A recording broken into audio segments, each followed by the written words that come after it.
Hi, welcome to another episode of the Out of Office Club. Thank you for listening again this week. I've actually had a pretty good last 2 weeks. They've been quite busy, but really good. I got some good news, got some bad news, and that is also what I want to talk about this week. I'm still in Bangkok. This is also my last week actually here. I'm leaving for Taipei at the end of this week, which I'm super excited for. I'm going to do a work exchange there, but I'll tell you all about what that is like next week or maybe in 2 weeks. I have to see. But today what I want to talk about is the whole making money remote deal, because I know that that is the main thing that people worry about when wanting to travel more or wanting to be a digital nomad, which I, of course, completely understand. And actually this week, or at the end of last week, I got some not so great news. I got to hear from a client of mine that unfortunately they are ending our collaboration because they're moving to a different agency. So basically they just don't need my services anymore. They were happy, but you know. And that's part of it. And I noticed this time around that when they told me, of course, I was not happy and a bit upset because it is quite a bit of my income that I'm losing. But I also noticed how much calmer I was. I mean, I've gotten that news before. I've been a digital nomad now for 2.5 years. I've also been a freelancer now for 5 to 6 years. And it's not the first client that I lose. There's all sorts of reasons to lose clients. Sometimes they just go a different route, different strategy. They decide to work with someone else because someone else is either more skilled, cheaper, more convenient, whatever it is, or they run out of budget. Sometimes they're just simply not happy, or it's just not a good match. There's so many reasons and you just don't have control over all of them. And in the past, when I've lost clients, it definitely had more of an impact on me. But I would say the longer I do this, the more I do this, the less of an impact it has. Of course, it's still never fun. But I was definitely in a better place this time when I got that news. And all I was thinking was, well, I figured it out before and I'll figure it out again. It will be fine. And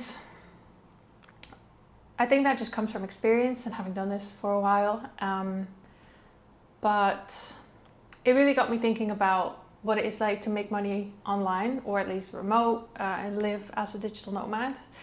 And I know that a lot of people feel like just because the income is unstable, therefore they cannot go. And a lot of people are wondering, how do I make money online, or can I even make money online?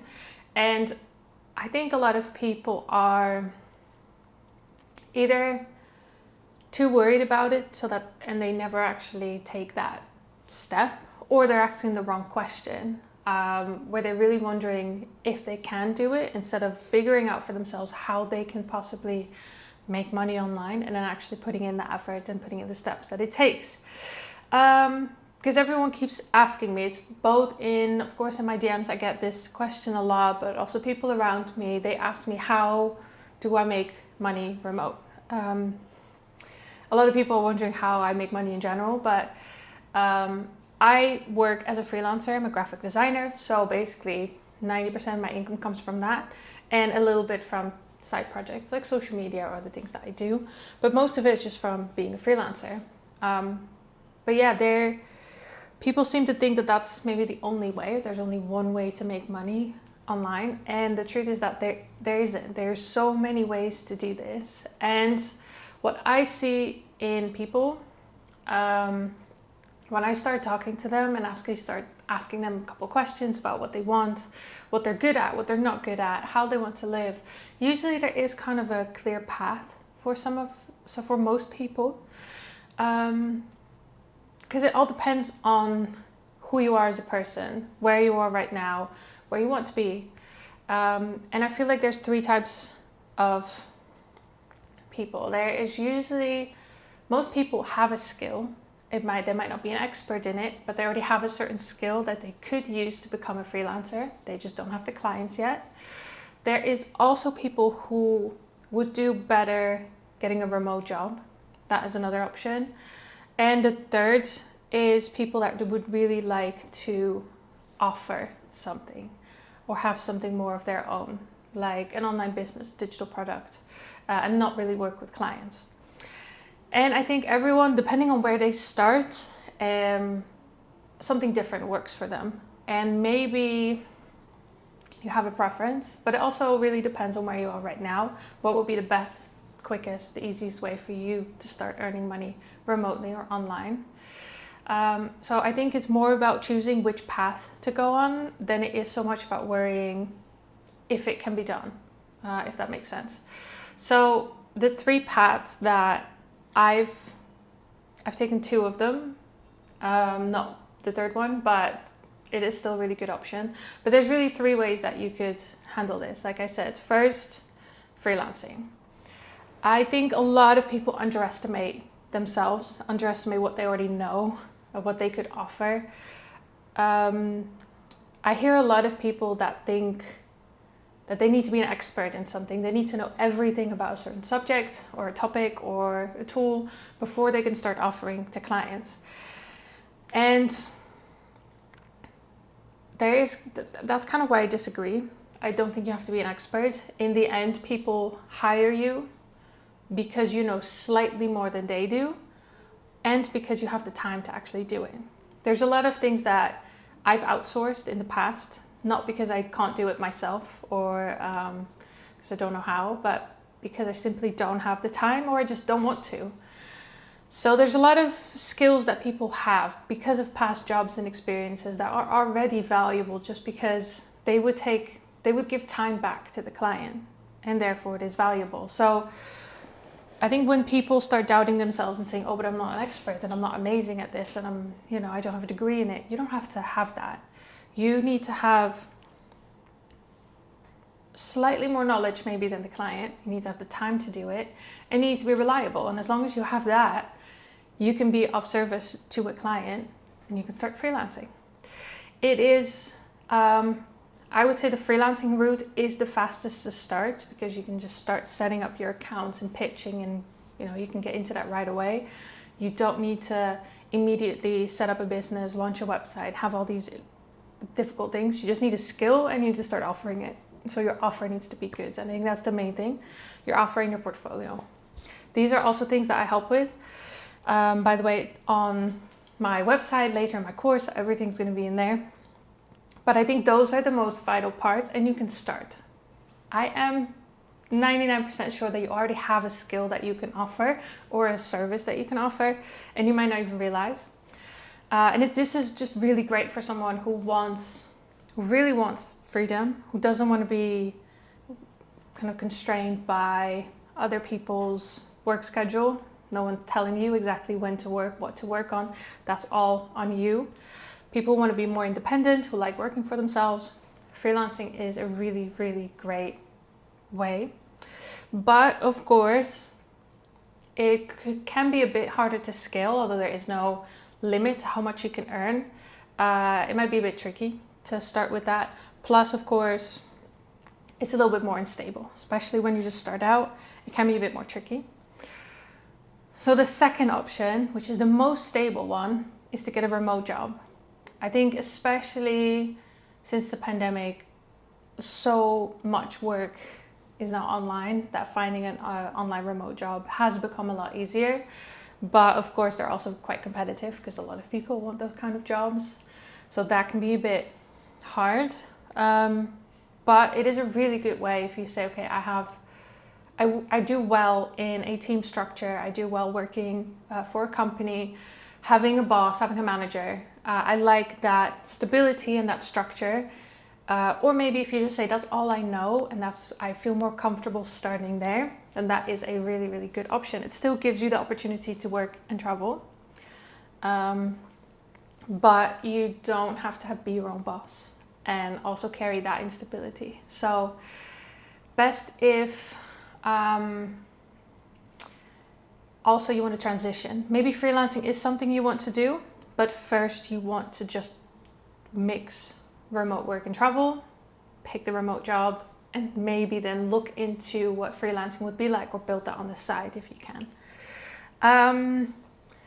The third option is, like I said, more selling a product, digital product. Think e-commerce, digital products, PDFs, books, courses, all of that. It gives you, I would say, even more flexibility and room to travel, just because you're not even dealing with clients so much, more customers, different way, but not with client work. But it can be very slow to set up because you need a lot more reach, or you need to know how to do ads, but it can be a bit slower. But it is great if you really want to build something of your own and run it on your own and not worry about clients or finding work.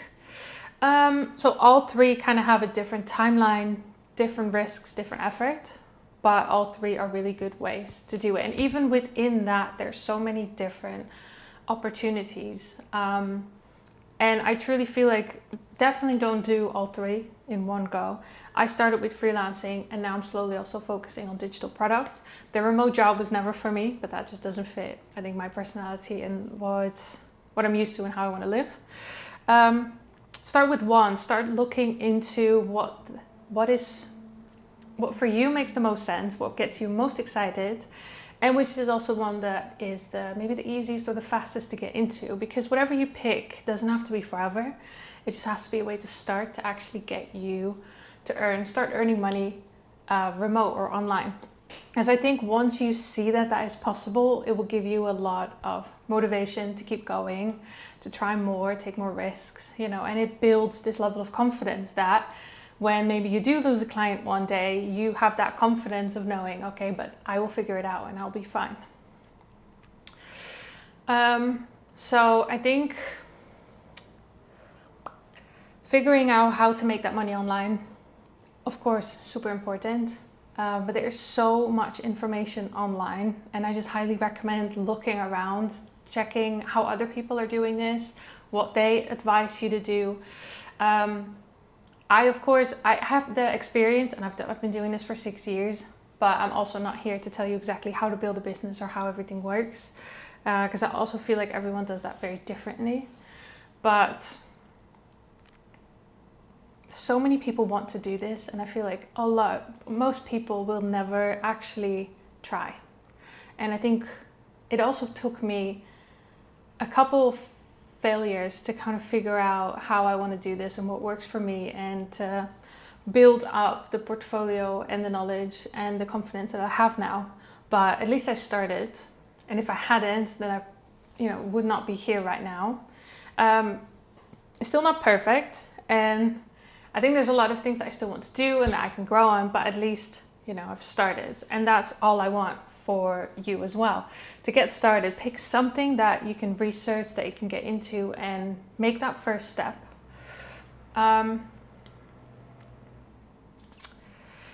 So right now, since last week I lost that client, I've been focusing a lot more on rebuilding.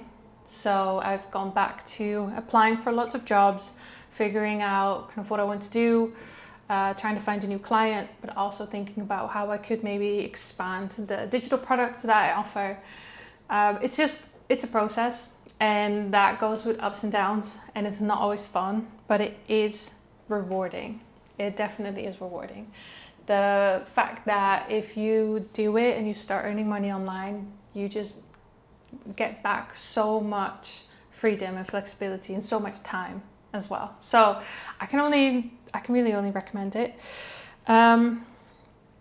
If you're figuring out still which path is right for you, I have more resources. More resources on my website. So there's a lot more there too. So I highly recommend taking a look. There's also free resources like discount codes, things, free ebook, my newsletter that goes out every week that also has a lot of travel deals, tips, remote job offers, whatever I can find that I think is interesting for anyone who wants to be a digital nomad or travel. So yeah, that is kind of it for today. That's just really something I've been thinking about the whole week. And also that's just a question I get quite a lot. So if anything, just take action. I think that's the main thing. Start, do something, do your research, start offering things online. If you have any questions, you can always send me a message. If you enjoyed this video, please like and subscribe because that really helps. And now I'm going to go to paddle, which is of course all I do. So I'm going to play paddle and then go back to work. And then at the end of the week, like I said, I'm going to Taipei. So if you're curious about how Taipei is, then keep following and also check out my social media because I'll be posting a lot more there. And then I want to thank you again for listening and I hope to see you again next week. Bye bye.